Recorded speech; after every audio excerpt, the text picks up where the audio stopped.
tout le monde. Aujourd'hui, on va parler aux écrits professionnels.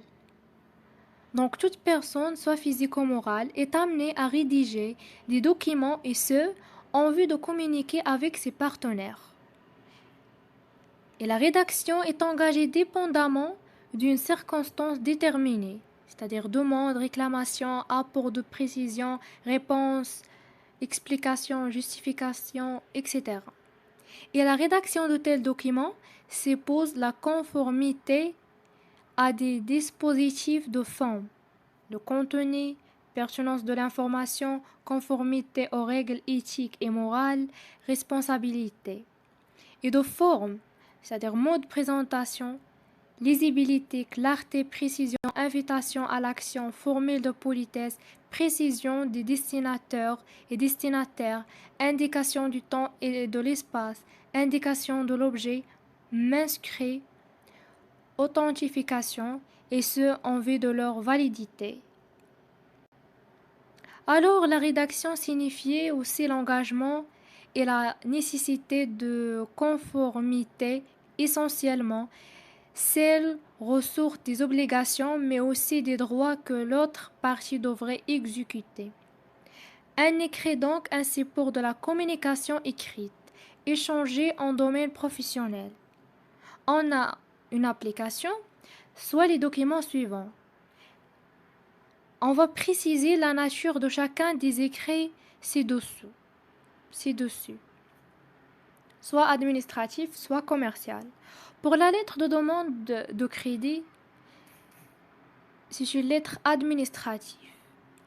La lettre de réclamation adressée à l'agence de la distribution de l'eau, aussi administrative. La demande de relève des notes, aussi administrative.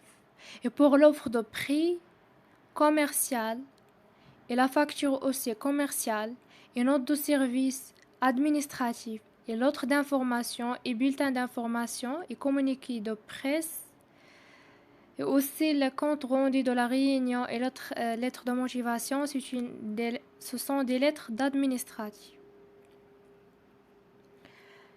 Donc, les spécificités, tout document est rédigé au moyen des styles des professionnels.